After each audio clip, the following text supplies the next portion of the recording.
السلام عليكم ورحمة الله وبركاته. أنا اليوم كنتواجد واحد الموضوع، كنتواجد عند واحد العائلة مغربية فلسطينية عندهم عيد الميلاد. إوا قلت نصور قبل ما يدخلوا الناس، حنا أول ناس لأن يعني حنا قرابين، وقلت نصور لكم قبل ما تعمر الدنيا. ما شاء الله الدنيا غزالة والجو كيحمق. هما هاد لابيسين راه يعني تابع للمجمع السكني، هما ساكنين هنا.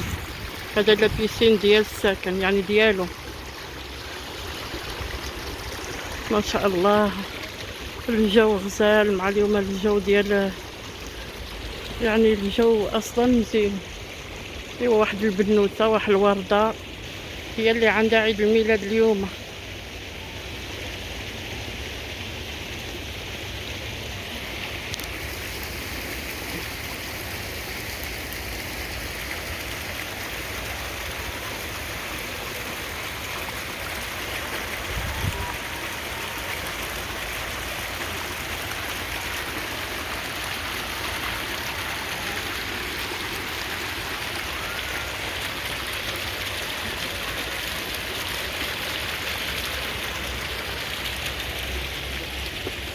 دابا شويه هادشي كله غيعمر، يعني ما غاديش يجبر الواحد فين يجلس.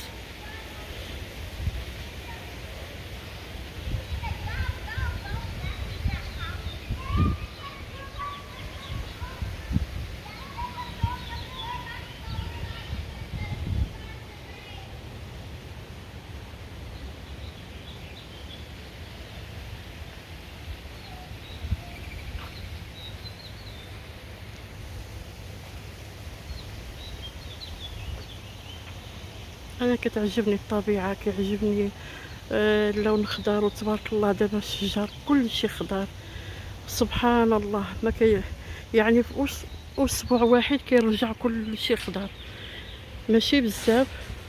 يعني مثلا شهر 10 كيبدا كل شيء كيبس، كل شيء شجر وكل شيء كيولي محروق. الربيع في الارض كل شيء كيبس. وفي الاول ديال 3 فجأة ما بين ليلة وضحاها تلقى كل شيء تبارك الله خضر، ما شاء الله.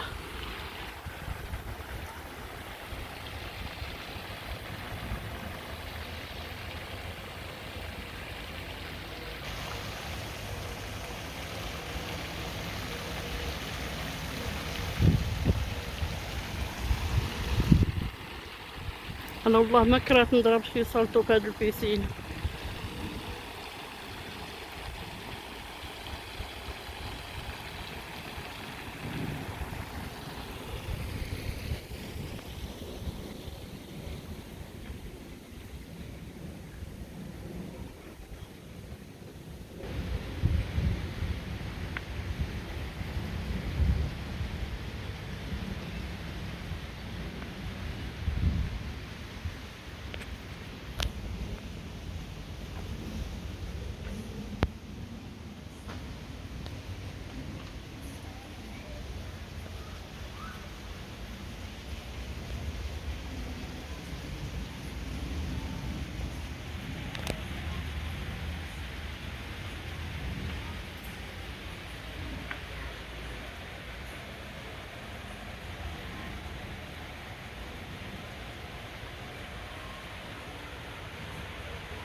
خليهم